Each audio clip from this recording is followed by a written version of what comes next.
Hello there! Welcome to watching VideoGaming Father's video review of a science fiction tower defense game called Ancient Planet Tower Defense. Is there any catching science fiction story full of futuristic weapons and technologies that you use to stop the bloodlust alien hordes invading your peaceful planet?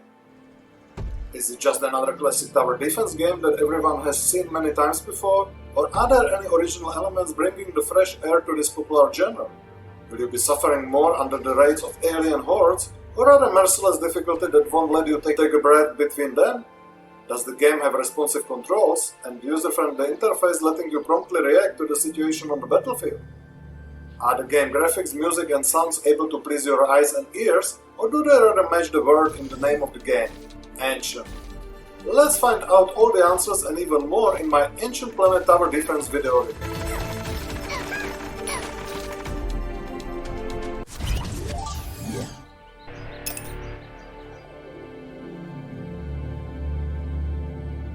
Here comes the story. The stronghold of ancient civilization has been invaded by hordes of alien raiders. Your goal is to protect your people and build an impenetrable defense structure that will eliminate all attackers and get your people back to their prosperous lives. Okay, this is something that even 5th graders could think up, isn't it? The story is not even presented in the game. There are only some propagandist pictures with the text in the 50s style, which is funny, but it is desperately insufficient. It's a shame that the science fiction genre has not been used better here. I'm sure that at least a few funny cutscenes or at least some red text would definitely improve the game atmosphere and increase the player's motivation. So, the absence of a proper story is a bit disappointing. But let's get to the essential element of each game, the gameplay.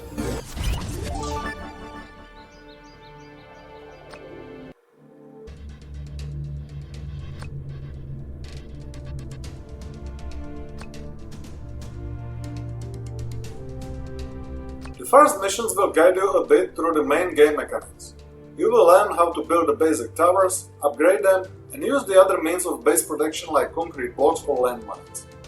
To build something you need the money first, like in reality unfortunately. In the beginning of each level you have determined amount of silver and gold coins. Silver coins are used to build your defense towers, and you traditionally get them for eliminating enemies. However, this is not the only way to earn them, and here comes the first game element that is not so traditional in the tower defense games genre.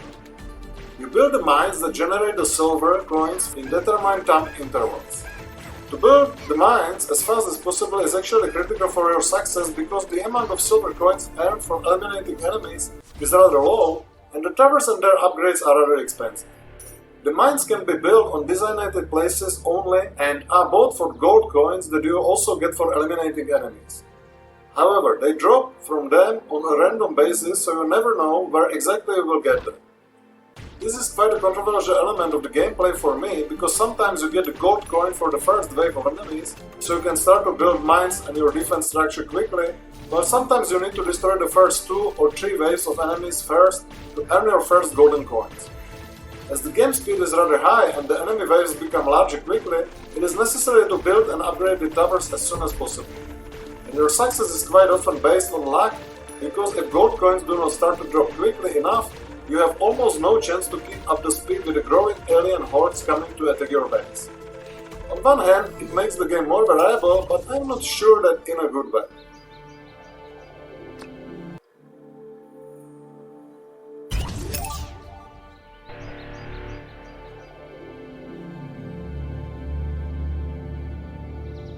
And the same situation is with the amount of silver coins generated by your mines. Sometimes they might generate 50 or 60 of them, which is enough to build one tower, while sometimes you get less than 20 silver coins of them and need to wait quite a long time before they generate another one. This, along with the randomness of golden coins appearance, might lead to the situation that in the middle of mission you can have sometimes built twice as many defense structures as in the case where you just were not so lucky. Which means that sometimes you have simply no chance to deal with the growing hordes of incoming forces and need to restart a mission just because of a bad luck.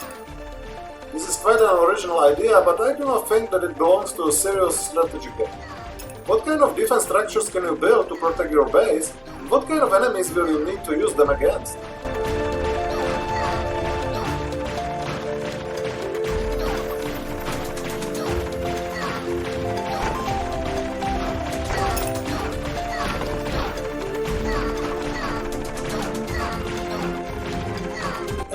defense towers there is nothing too surprising.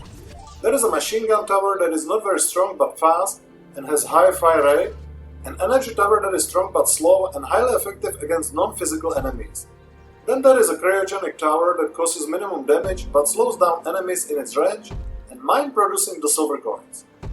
There are supposed to be 5 more towers yet that I have not managed to unlock so far. Each tower is defined by its cost, damage, fire rate and fire range. And each tower has 3 levels. The higher the level of the tower, the better the statistics. There are also the weapons like concrete blocks that serve as obstacles in the enemy's way until it's destroyed, and minefield causing the damage to each enemy stepping onto it and also to surrounding enemies. You have the determined number of them at the start of each level, and once you are out of them you need to use the gold coins to buy more. This is a reasonable approach as you have only a limited number of silver mines. The maximum I had was 2 so far, and then you would have no usage for gold coins anymore. The good and quite original thing here is that your base is not defenseless.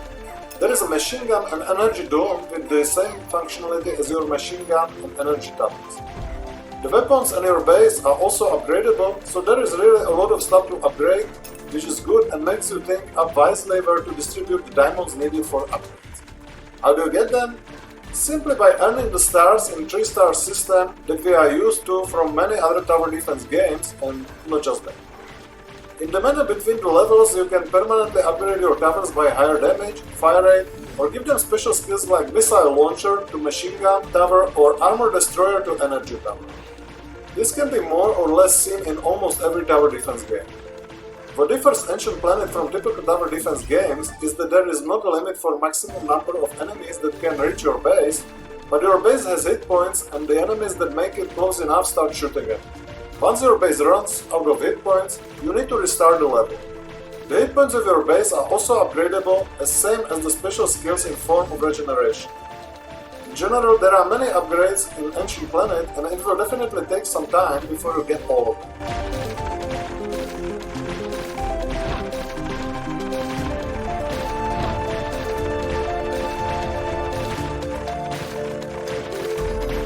As for the enemies, there are supposed to be more than 20 types of them. I have unlocked only 7 of them so far.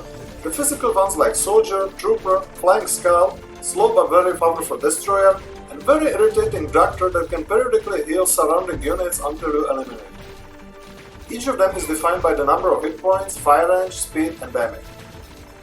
They also have partial resistance to energy shots.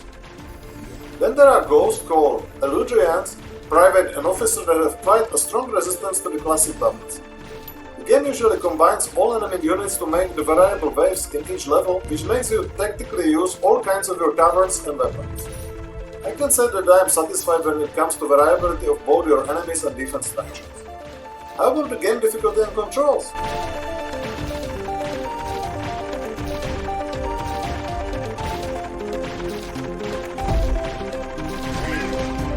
Ancient Planet is for sure not an easy game.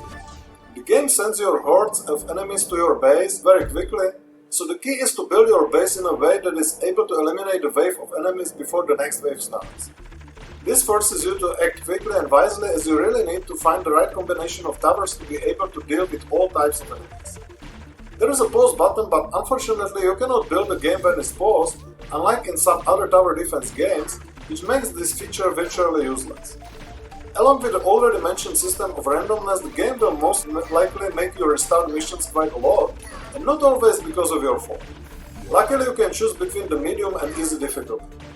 As for the controls, you just need the mouse to do all the operations, and the game interface is rather user-friendly, so you will have no problem doing your actions promptly and precisely.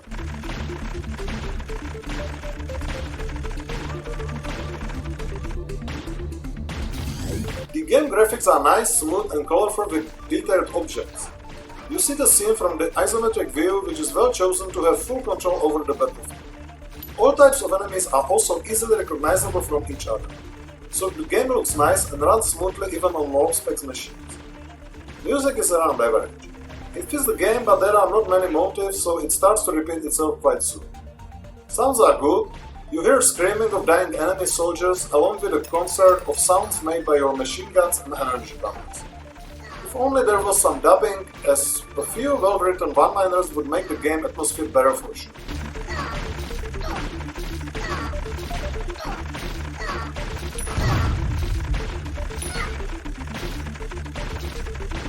And here we are getting to the end of Ancient Planet video review. Is it a good tower defense game that is worth playing? There are many positives like the instant gameplay without long learning, system of upgrades, wide variety of defense structures and enemies, balanced economic model, selectable level of difficulty, user-friendly interface and controls, and nice graphics. The downsides of the game are non-existing story, system of luck affecting the game difficulty, inability to build structures while pausing the game, the absence of dubbing, and the creeping stereotype as there are not so many inventive ideas. Ancient Planet Tower Defense costs €4 on Steam, which is definitely a good price for what it offers. I can also recommend it for family playing, as there are not any violent scenes and the game does not take itself seriously at all. Ancient Planet Tower Defense is definitely not a bad game, but it could be even better if the authors did not rely on a system of luck and think up some other mechanics that would make the game more variable and bring an element of surprise. I can say that despite its flaws, I have enjoyed playing this game, and I am therefore giving it thumbs up and VideoGaming Father's index 7 out of 10. Recommended. Thank you for watching my Ancient Planet Tower Defense video review, and please subscribe to my VideoGaming Father's channel and like this video if you have enjoyed it. See ya!